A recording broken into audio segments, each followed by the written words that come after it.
ಚಳ್ಳಕೆರೆ ನಗರದ ನಂದಿನಿ ಉಪ ಕಚೇರಿಯಲ್ಲಿ 80ನೇ ಸ್ವಾತಂತ್ರ್ಯ ದಿನಾಚರಣೆ ಪ್ರಯುಕ್ತ ಧ್ವಜಾರೋಹಣವನ್ನು ಶಿಮುಲ್ ಜಿಲ್ಲಾ ನಿರ್ದೇಶಕರಾದ ಬಿಸಿ ಸಂಜೀವಮೂರ್ತಿಯವರು ನೆರವೇರಿಸಿದರು. ನಂತರ ಮಾತನಾಡಿದ ಸಂಜೀವಮೂರ್ತಿಯವರು, ದೇಶಕ್ಕೆ ಸ್ವಾತಂತ್ರ್ಯಕ್ಕಾಗಿ ಹೋರಾಡಿದ ಮಹನೀಯರನ್ನು ನಾವು ಸ್ಮರಿಸಬೇಕು. ಅವರ ಆದರ್ಶಗಳನ್ನು ಮೈಗೂಡಿಸಿಕೊಂಡು ದೇಶದ ಐಕ್ಯತೆ, ಸಮಾನತೆ, ಸಹಬಾಳ್ವೆ, ದೇಶಭಕ್ತಿ ಇವೆಲ್ಲವನ್ನು ಪ್ರತಿಯೊಬ್ಬರೂ ಜೀವನದಲ್ಲಿ ಅಳವಡಿಸಿಕೊಳ್ಳುವುದು ನಮ್ಮೆಲ್ಲರ ಆದ್ಯ ಕರ್ತವ್ಯ ಎಂದು ತಿಳಿಸಿದರು.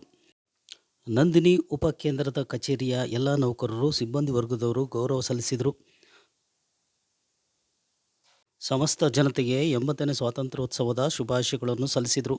ಈ ಸಂದರ್ಭದಲ್ಲಿ ವಿಭಾಗಾಧಿಕಾರಿಗಳಾದ ಎಂ. ಪುಟ್ಟರಾಜು, ವಿಸ್ತರಣಾಧಿಕಾರಿಗಳಾದ ನಯಾಜ್ ಬೇಗ್, ಕೃಷ್ಣಕುಮಾರ್, ಮಾರ್ಕೆಟಿಂಗ್ ವಿಭಾಗದ ಇರ್ಫಾನ್ ಮತ್ತು ಬಿಸಿಎಂ ಘಟಕದ ತನ್ವೀರ್ ಹಾಗೂ ಪಶು ವೈದ್ಯಾಧಿಕಾರಿಗಳಾದ doctor Satyanarayana Chaudhary, doctor Naresh, doctor Pradeep ಹಾಗೂ ಕಚೇರಿ ಸಿಬ್ಬಂದಿ ಇತರರು ಇದ್ದರು.